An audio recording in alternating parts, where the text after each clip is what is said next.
Simenon's Maigret, a series of plays based on the novels of Georges Simenon.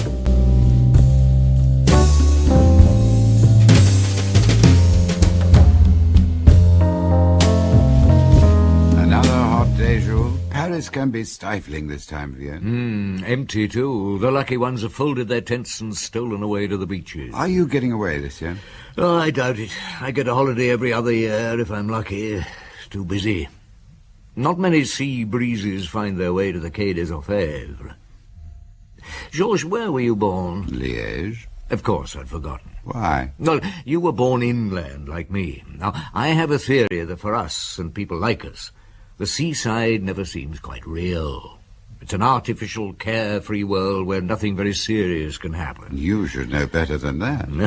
I should indeed. As a policeman, I do, but that's another matter. Actually, my last visit to the coast was purely professional. The setting couldn't have been more charming, but serious things had happened there, all right. There's nothing more serious than murder.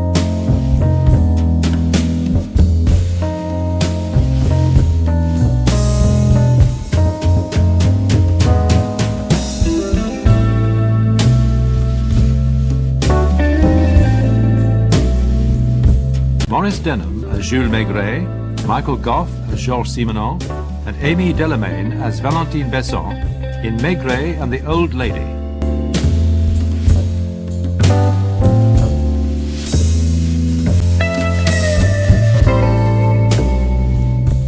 It happened at Étretat, a pretty little coastal town. It was late in the season, September in fact, and once more I hadn't had a holiday. So I was very drawn to the idea when Valentine Besson asked me to go down. Wasn't she connected with Ferdinand Besson, the Jouva products man? That's right. They're old-fashioned now, but I can remember my mother using Jouva cream. Probably yours did, too. Ferdinand made a packet out of them anyhow, and Valentine was his widow. A rich old lady. Well, not all that rich, actually, but she was beautifully turned out. And she was the prettiest, daintiest old lady you can imagine. Snow-white hair and eyes so blue they dazzled you. Young eyes. She told me somebody was trying to poison her. I'm not mad, Inspector, and I'm certain I'm not even mistaken. May I tell you the whole story? Please do, madame. Since my husband died 15 years ago, I lived alone at Étretat. That is, not quite alone. I had a maid, a local girl, Rose. Had? She's left your service? No, she's dead. When did she die? On Sunday night. She was poisoned. And I'm sure it was meant for me. Tell me about it. Rose came from Ypres, a fishing village near Étretat. And she'd been with me a long time. Every night she brought me a sleeping draught. I suffer from insomnia, and I've been taking it for 20 years. On Sunday night it tasted very bitter. I thought I'd made a mistake mixing it, so I left it and told Rose to take it away. And did she? Yes. She must have drunk it. The glass was found empty in her room. I see. When exactly did she die? At 2 in the morning I heard her groaning. I got up, and so did my daughter. I thought you said you lived alone. Sunday was my birthday. My daughter Arlette came down from Paris and stayed the night. We found Rose in convulsions, and by the time the doctor arrived, she was dead. He said it was poison. Arsenic. The local police are investigating? Yes, Inspector Castling from Le Havre. Ah, I know him. What does he say? Nothing. Yet. And you see, Inspector, I came to Paris because, although you don't know me, I know you. I've followed your distinguished career for years. I have lots of newspaper cuttings about you at home. Excuse me. Maigret. Can you speak to me in my office for a moment? At once? Yes, if it's possible. Right, I'll come straight round, sir. Excuse me, madame. The chief of police wants to speak to me urgently. I'll be back as soon as I can. Ah, hello, Maigret. Would a few days by the sea tempt you at all? At Étretat? How do you know? I don't know. It was a guess. Go on. I've had a telephone call from the minister's office. Do you know Charles Besson? Jouvacrimes? Not exactly. He's the founder's son, though. He lives at Fécamp and was elected deputy for the Seine-Inférieure 2 years ago. And his mother lives at Étretat? Stepmother. She was Ferdinand Besson's second wife. Charles Besson's asked for you to take up the case. His stepmother's maid was poisoned on Sunday night. You read the Normandy papers? No, the old lady's in my office. And she wants you on the case, too? Yes, she obviously doesn't know that Charles has asked for me. What have you decided? Well, that's up to you, Chief. I was going to ask you to go there straight away. I'm sure you could do with a bit of sea air. So there I was, in a neat little local train, chugging my way to Étretat. Yes. Do you know, I still feel that fascination, that delicious slight shock at the first sight of the sea from the train. Ah, yes, I remember that feeling well, but for me it's gone, I'm afraid. A loss. I must be farther from my childhood than you are, Georges. The station master at Étretat gave me a message from Inspector Castin. He was at Rosie's funeral and would meet me later. He turned up at midday.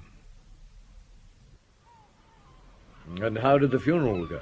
Oh, rather badly. In what way? Valentine brought a huge wreath that put the others to shame. Well, she might have been chief mourner. And the girl's family didn't like it. Was her daughter at the funeral? No. She went back to Paris on Monday. Charles Besson wasn't there either. Nor Theo. Theo? The second stepson. He's been staying here a couple of weeks. With his stepmother? No, they've been on bad terms for years. He was only at the birthday dinner because Charles met him in a bar and dragged him along. Theo bends the elbow a bit. So the whole family were at the dinner on Sunday. How long did they stay afterwards? Charles Besson and his family left at 9. Theo went a few minutes later. He's a bachelor, by the way. And then there were just the 3 women in the house, Valentine, Arlette, and the maid. Except that Yes? Arlette had a man in her room. Huh? Did she tell you that? No, I found out. I searched the house on Monday, you see, and... Wait a minute. I'm getting hungry. You can tell me about it over lunch. Do you think I'll be able to have mussels? Possibly. I wouldn't bank on it, though. Oh, a place like this, there should be mussels. Let's go back and eat.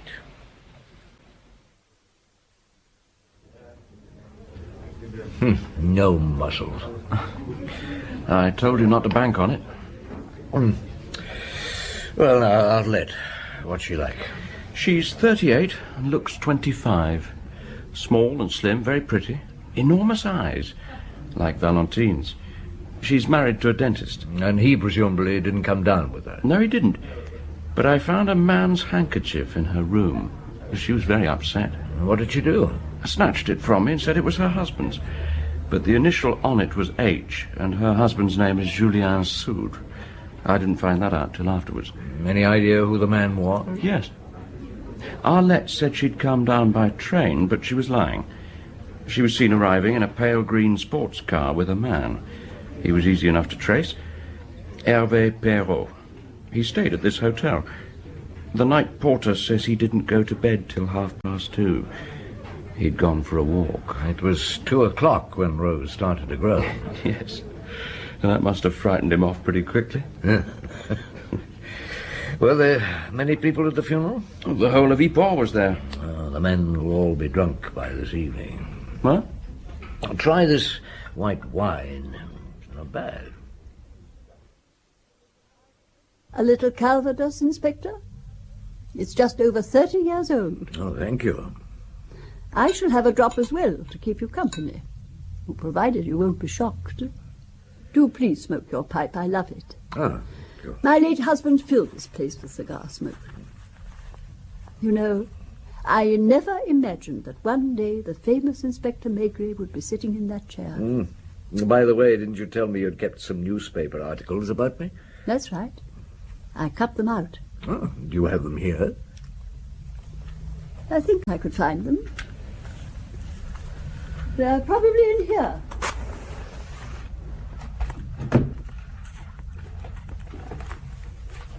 Oh, yeah. I must have put them in my bedroom. I'll go up. No, please don't bother, madame. Isn't that terrible? Now you think I said all that in Paris to flatter you and persuade you to come here. I really did keep them, Inspector. But Rose wasn't a very tidy person and things got lost. Now, I expect you have heaps of questions to ask me. But first, your health, Monsieur Maigret. And yours, madame. Does your daughter often come to see you? Once a year on my birthday. The rest of the time I hear nothing of her. You haven't seen Arlette, have you? Not yet. She looks as though butter wouldn't melt in her mouth. Poor Julien. Does your daughter love her husband? I'm not sure she's capable of loving anybody. Why do you say that? When my first husband died, I worked in a pastry shop here. Arlette, a child of 7, said to me, "Do you think I like having a mother who sells cakes to my friends?" That's what she was like then. She hasn't changed. Tell me about your first husband. He was very gentle and very sweet. But he died of tuberculosis soon after we were married. I was left with Arlette. And then you got the job in the shop? Yes. The Surrey sisters owned it. One's dead now. The other's still alive, but she's 92. She lives almost next door. One day Ferdinand Besson came into the shop. We were married a few months later. How old were you then? I was 33 and he was 55. Do you know his history? Oh, I know he owned Jouvin products. Yes. He was a small local chemist. Then he patented Jouvin cream and made a fortune overnight. His poor wife died soon after. And then he married me. I was part of his new lifestyle. What do you mean? He wasn't used to money, you see. He hardly knew what to do with it. He needed a pretty wife to dress up and show off. But Parisian women terrified him. He felt at home with me because I was only a shop girl. Do you understand? Yes, madame, I think I do. He covered me with jewels. He sent me to the big dress houses. He even built a yacht. Was he happy? Happy? Oh, Inspector, that I don't know. I think he was always afraid people were laughing at him. You see, he had his money too late. Now, what about Arlette? Did she enjoy it all? I can't answer that. At 20, she suddenly married this boy we didn't even know. I've never understood her. Did you get on well with your stepson? Charles has always treated me as if I were his mother. Theo, who didn't like me. Were you surprised to find him here at Etretat? Yes, I didn't even know he was staying here until Charles brought him to dinner. We hadn't spoken for years. Well, I was telling you about the money. It all went. Ferdinand overreached himself. We had to sell the yacht, and then the chateau, and then all my jewels. I was left with imitations. His last years were sad. He died alone in a hotel in Paris. He'd gone there in the hope of a business deal. And then you settled here? Yes. We'd had the house for years, as a sort of pied-à-terre. I felt at home in Etretat, even though nearly everyone I knew in my youth had gone. Well, Mademoiselle Surrey is still here, you said? She's about the only one. Some more Calvados? Thank you. Tell me, madame, have you never suspected that your daughter had a lover? Good heavens, no. But it's very possible, I suppose. A man was in her room with her on Sunday night. What? He must have left hurriedly through the window when Rose started groaning. Oh, dear. What bad luck. So that was why she stayed the night. I thought it couldn't have been concern for me. She sat there in her charming little doll's house looking like a piece of porcelain. I remember I felt contented and rather sleepy. I had a job to stay awake. After all that Calvados, I'm not surprised. That's another seaside hazard. I feel as if I'm on holiday. Indolent, unfocused. It's a job to concentrate. How long did you stay with Valentine? Oh, an hour or two. And when I got back, the light was fading. It was aperitif time. I went into the casino bar. Actually, I spent quite a time there. The barman turned out to be an old acquaintance of mine, Johnny from the Rue Danou. Well, Eventually I went back to my hotel for dinner. I had a surprise. Good evening, Inspector. I'm Arlette Soudre. Oh, good evening, madame. I would like to speak to you in private. Well, that's a little difficult as we're not at the Quai des Orfèvres. I don't quite see where, No, perhaps the easiest way would be for you to have something to eat with me. I could ask for a quiet table. Yes, that seems to be the best idea. So you've come back from Paris? Yes. I got back late this afternoon. Why? Surely you can guess. Was your mother expecting you? No, I couldn't let her know. She isn't on the telephone. I've just been up there. Only stayed long enough to leave my case. And quarrel, as usual. What do you intend to do? I don't understand your question. Police inquiries stir up mud. I'm married and very fond of my husband. So, what do you intend to do? Your husband doesn't know about your extramarital activities? You choose your words carefully, don't you? Well, if you prefer, I'll be more direct. Your husband doesn't know you have a lover? No, that's why I came back. Why did you leave? I didn't know what my husband would do when he heard the news. I wanted to stop him coming down here. I see. And as soon as you got to Paris, you began to worry. Yes. I telephoned Charles, and he said you were taking over the case. And that reassured you? No. Will my husband find out? It's unlikely. Do you think I tried to poison my mother? Why do you ask me that? Because I was the only person in the house when it happened. And I don't love her. Have you disliked her for a long time? Ever since I found she'd never loved me. How do your stepbrothers feel about her? They don't like her much because she helped my stepfather to run through his fortune. How did you get on with your stepfather? I was packed off to finishing school in Switzerland straight after the wedding. Mother didn't want me around. I think she was jealous. Of what? My stepfather spoiled me. When I came back to Paris at 17, he hung round me all the time. What do you mean? He came into my room one evening when I was dressing for the theatre. He lost his head and I slapped him. What did he do? Burst into tears and begged me not to tell my mother. He looked ridiculous. Did it happen again? No, never. Were you in love with anyone then? Yes, Theo. Was he in love with you? No, he ignored me. I hid in his room one night, and this little dancer came in. I let her know I was there. She went off furious, and I was left with Theo. And then? He didn't want to. I almost forced him.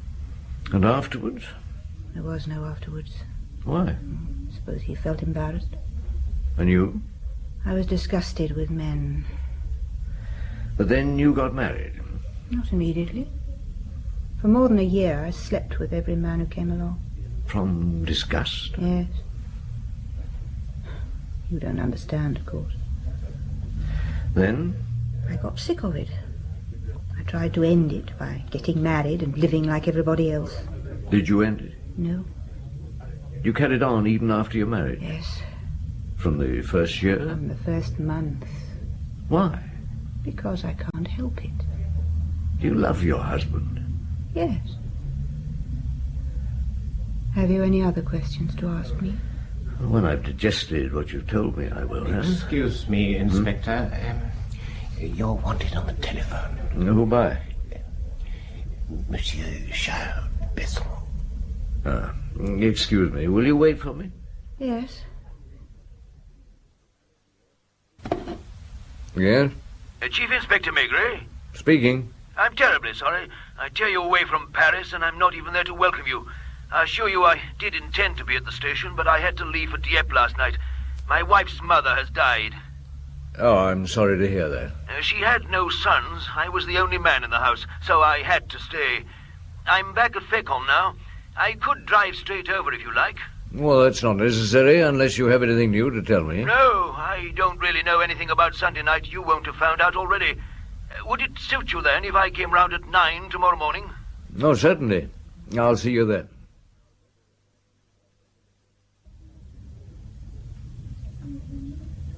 He had to go to Dieppe. Has she died at last? Yes. Charles must be delighted. Why didn't he like her? He'll inherit a lot of money.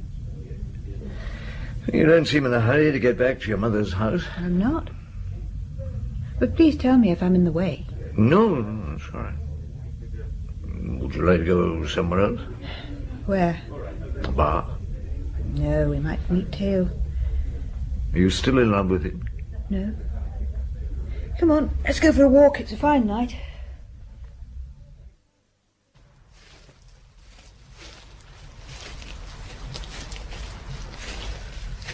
Did anyone else in the family ever know that your stepfather had approached you? Mother knew. I'm sure of it. Who would have told her? Nobody. She listened at doors. I want to ask another very personal question. I can predict everything you'll ask me. When did you learn you couldn't have children? You've forgotten what I told you. No. I never took any precautions. I didn't allow the men to use any. Why? Out of fastidiousness, perhaps. Now, how did you find out for certain? A young doctor told me. Was he your lover? Yes. Now, during those amorous experiences, did you feel any... Enjoyment? Is that what you were going to say? Well, I was going to use the word satisfaction. Never. Suppose your mother suddenly told you she knew about that side of your life. I'd tell her to mind her own business. And suppose she threatened to tell your husband.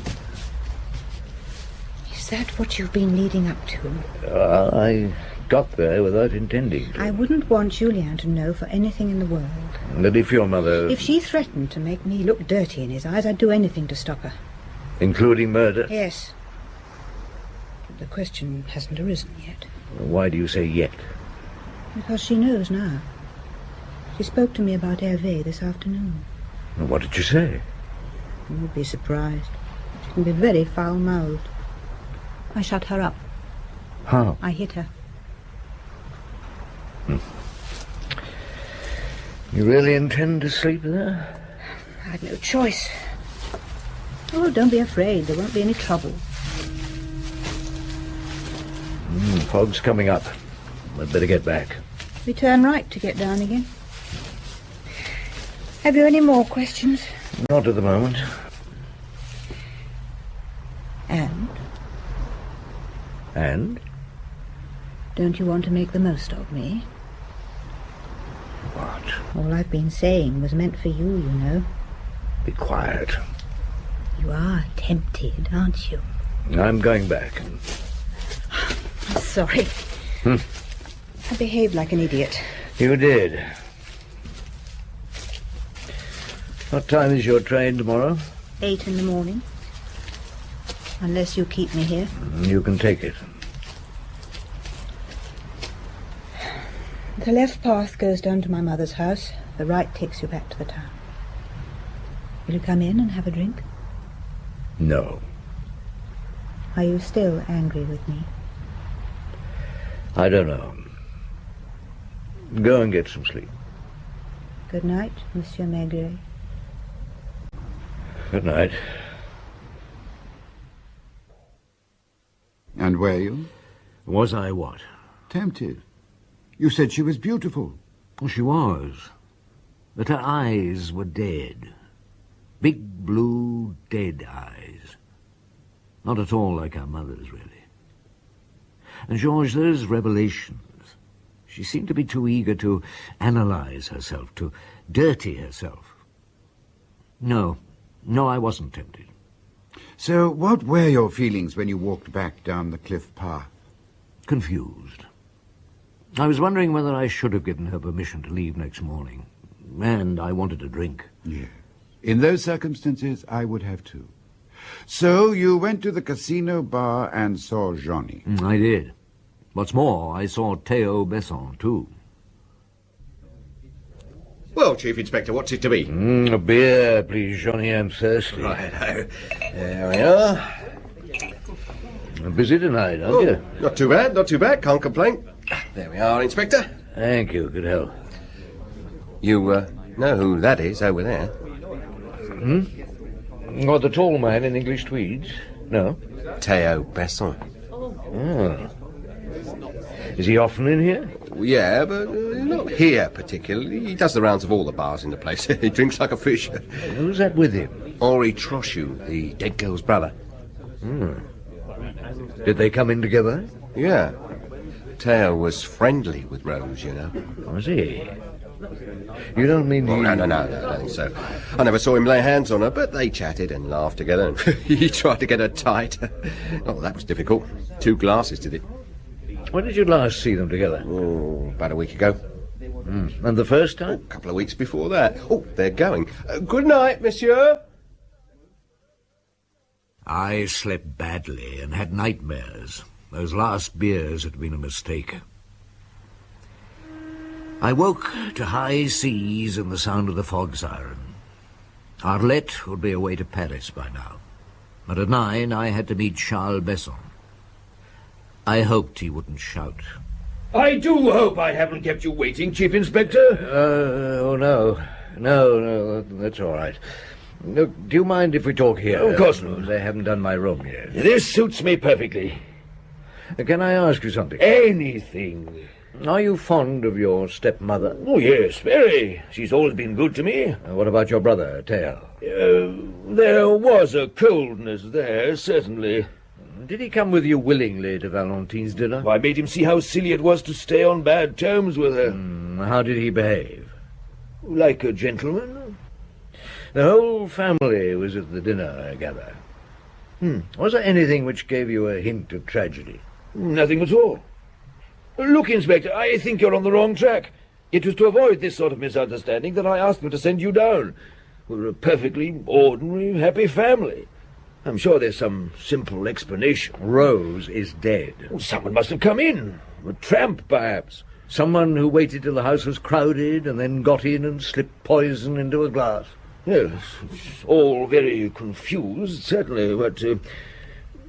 tell me, Inspector, in confidence, what do you suspect? I have no definite suspicions, Monsieur Besson. Incidentally, I came here because you asked, of course, but also because your stepmother came up and saw me. What? She came up to Paris and asked for you? Yes. That's odd. I wouldn't have thought she'd have heard of you. Well, she told me she followed my cases in the paper. Huh? Oh, what's the matter? Oh, nothing. It's just that I've never seen her read a paper. I thought she had no interest at all in what was going on outside Etretat.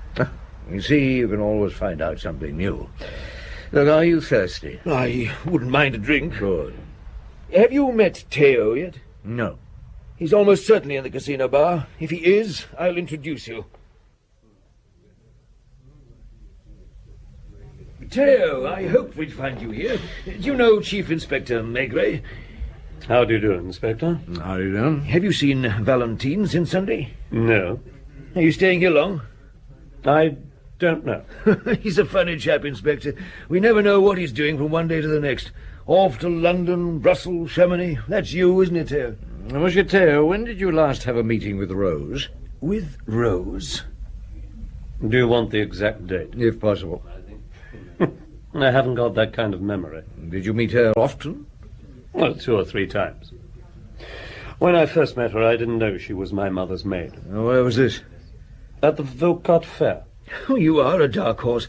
I didn't know you ran after housemaids. We were both watching the sack race. We got bored with the fair. I offered her a lift home. Is that all? Is this an interrogation? No, but you're the first person I met who knew anything about the girl. What did you think of her?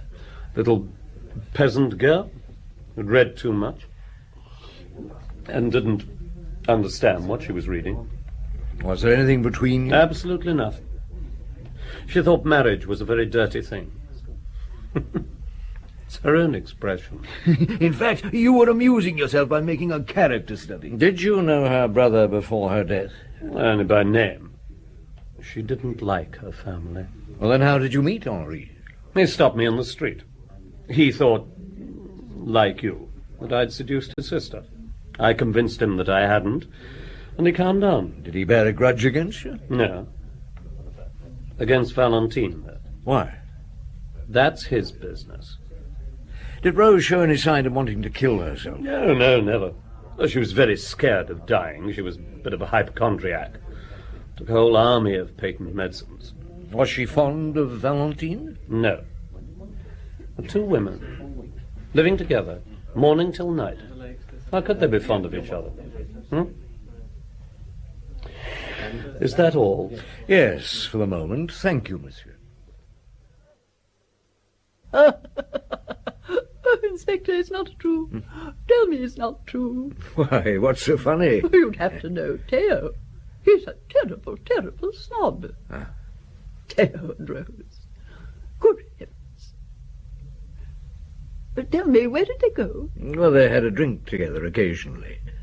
I hope he didn't meet her here, climbing in through the window like my daughter's lover. Why, he says not. No, that would have been too much.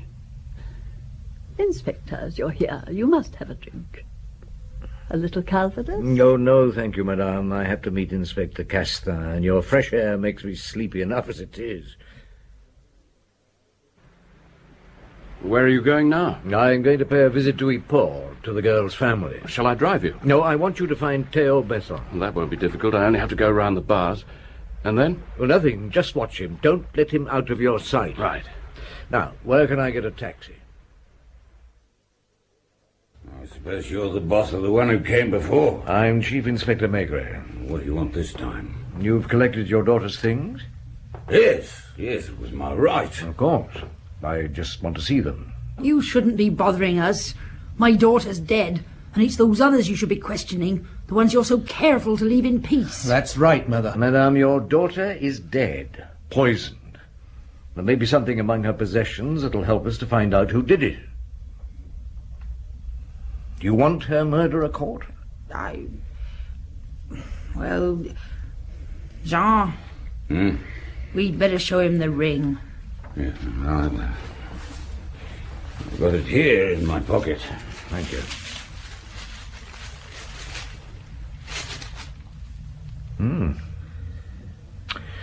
Did your daughter have any other pieces of jewelry? No.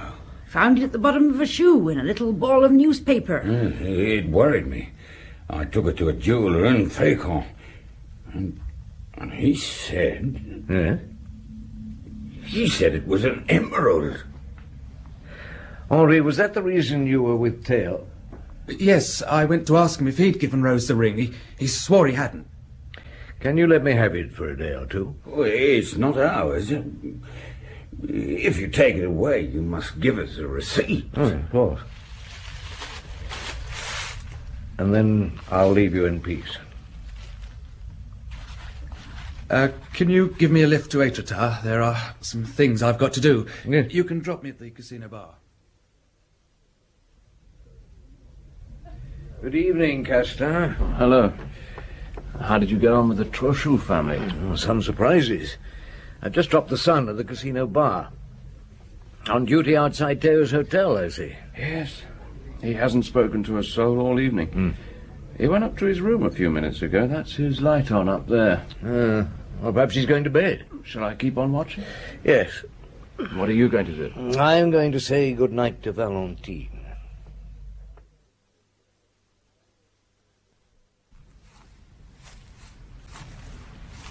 There she is, in the living room. Better call out. She may be scared if she hears an intruder. What the hell? The light's gone out. Who's there? Oh, it's me, Maigret. Oh, I'm so sorry. I'll put the light on again straight away. There. I let you in. Aye. You see? I'm not as brave as I make out. And I barricade myself in. Come in. Thank you. What would you like to drink? Oh, nothing, thank you, madame. Ever since I came here, I seem to have been drinking from morning till night. Has anybody paid you a visit since I left? No one. I paid a visit myself to old Mademoiselle Fiore, my nearest neighbour. I like living alone, but sometimes I'm a bit nervous. When I heard your step... I've often wondered what I'd do about a night prowler. I decided I'd switch off my light and then switch on the garden light outside so that I could see without being seen. Oh, it's an excellent idea. Were you worried about me? Oh, I just wanted to be sure everything was all right. What? Hope you're not going to condemn some poor inspector to spend the night on the road in order to protect me. Or if you let me know, I'll put a camphor bed in the kitchen. Well, I'll be getting back to my hotel. Oh, one glass before you go, Inspector, please. All right, on condition you have one with me. He's still there. His light's still on. Yeah. You didn't meet Rose's brother again, did you, Chief? He went past an hour ago, zigzagging all over the place. Which way was he heading? We went down the street and turned right. Are we staying here? Yes. Do you think Teo's going to come out? I don't know. You sure he didn't speak to anyone this evening? Quite sure. What's the time? Midnight. Oh, perhaps he's reading in bed. Oh, what an idiot. What? Oh, I forgot to tell you, nobody spoke to him, but in the bar at the post he was called to the telephone. What? When was this? Just after 8. Well, come on, I'm going to check he's in his room. You wait in the hall. He's gone, so's his car. Chief, I'm so terribly We'd sorry. better get your car. Monsieur Maigret, somebody's just telephoned. Who? Oh, I don't know, a man. You're asked to go up to the old lady's place at once. You said you'd understand. Monsieur Besson, what's happened? He's in here, Inspector. Hurt? Dead. Henri Trochu. Oh, devil. What happened, Doctor? He's been shot. The bullet lodged in the aorta. It's horrible, Inspector. It all happened so soon after you left. What happened? I forgot to turn on the second switch, the garden light. I was upstairs in bed, you see, and I heard a noise. Where was the revolver? By my bed in a cupboard. I came downstairs. Without switching on the light? Yes. Someone was trying to open the door. I called. Who was there? Nobody answered. Did you shoot straight away? I don't think so. I called again several times. Then I fired. I killed that poor boy. When did you find who it was? When I opened the door. I went over to Mademoiselle Surrey's and telephoned the doctor and asked him to tell you. And Teo? I found him here when I came back with the doctor. She won't go to bed and let me give her an injection. She'll collapse if she isn't careful. Won't you persuade her? I don't think that it's necessary. Oh, well, in that case... I've left a couple of tablets in your room, madame, in case you change your mind. I shall be at your service if you need me, Inspector. Thank you. Madame, and you, Monsieur Besson? We'd better go into the sitting room. Castin, have you got your notebook? Yes, Chief. Sit at the table, take notes. Inspector, a little Calvados. No. Sit down. Monsieur Besson, where were you when he was killed? By the gate. Are you feeling proud of yourself? You knew she had a revolver? Yes. Will you please inform me I'm if asking the questions. And if I refuse to answer? I may decide to hit you. The thing I've been wanting to do for the last half hour. How long have you known? Known what? That your stepmother's jewellery was never sold. That they're the originals and not, as she said, the imitations. I always suspected it. What was their value? Several million francs. Why didn't you tell your brother your suspicion? Because I was not certain. Are you sure it wasn't because you hoped to come to some arrangement with Valentin? I refuse to answer. You came to Étretat to find out. You made Rose's acquaintance to find out. Rose was ferreting about before she met me. How did she know about the jewels? She got a gimlet. She bored a little hole in the wall separating her room from my stepmother's. She saw Valentine put the jewels away. She took the ring while Valentine was having a bath. Madame Besson? It's all lies. We can take the jewellery and find out. Well, it was my right. My husband agreed with me. When did you find the ring was missing? I won't answer. It was probably last week. You knew the thief must be Rose, So you decided to kill her before she had time to betray you. You knew she was a hypochondriac with a passion for patent medicines. She'd probably finished off your sleeping draught before, so it was easy. Well, how could anyone suspect you when you seemed to be the intended victim? You weren't even alarmed until you heard that Charles Besson had asked the minister to send me. You're very modest, Monsieur Maigret. So you came to see me yourself. You've no proof? I told you about Theo and Rose quite deliberately. I knew you'd react. Tried to see Theo before I questioned him. Perhaps shut him up for good. So you went to Mademoiselle Seret and telephoned all the bars till you found Theo. You asked him to come up here at midnight. But you had no intention of talking to him. You were going to kill for a second time. Isn't that what happened, Monsieur Besson? I cannot reply to that question. A gentleman does a gentleman encourage a servant to commit a theft? Does a gentleman send someone else to be murdered in his place? You thought about it and began to suspect a trap. Then poor Henri, half-drunk, staggered into the bar, so you sent him on ahead. Into Valentine's trap. What trap? No, you'd played the prelude to me earlier in the evening. The trick about the switch, which gave you an excuse for having fired in a panic before you turned on the outside light. Only you killed the wrong man. Well, are you going to handcuff me? No. You'd love that. It'll make you look like a victim. Castin, take her away. After all, it was a woman's crime. Poison. More. It was the crime of an old woman living alone. It had been nursed for a long time, thought of lovingly for hours and hours. Yes. Well, they took her away. Next day I left for Paris. There was no fog and the wind had dropped. It was a beautiful day.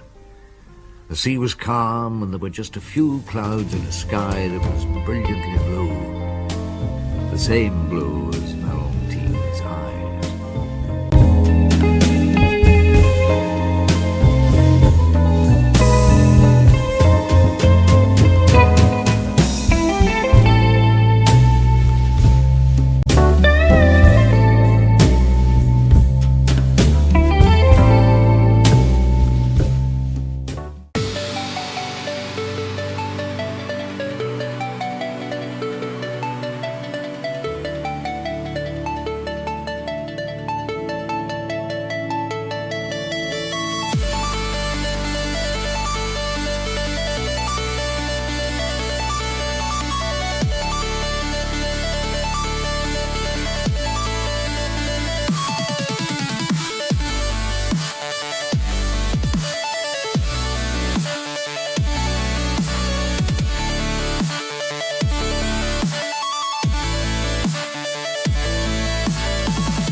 just me,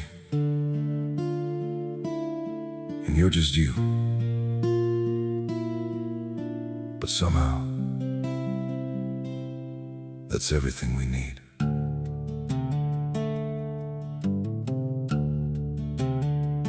I don't have a perfect story, no shining crown to wear,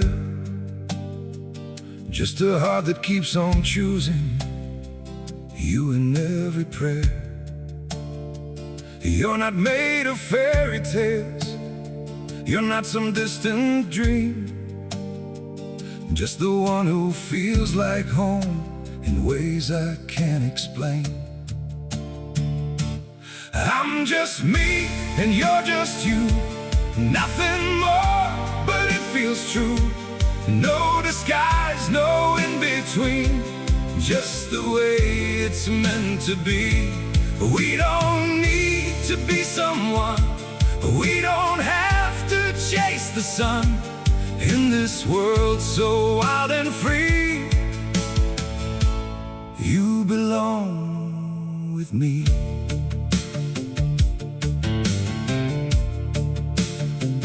We're not written like a story people talk about for years, but in every quiet moment, you're the one I feel so near. I'm just me and you're just you, nothing more, but it feels true. No disguise, no in-between, just the way it's meant to be. We don't need to be someone, we don't have to chase the sun. In this world so wild and free, you belong with me. Maybe we're not perfect, maybe we don't shine, but if you stay beside me, then everything is right. I'm just me and you're just you, still somehow we make it through every road and every sea. Lead you back to me. We don't need the stars above, we already have enough. Simple hearts, one destiny. You're the one for me.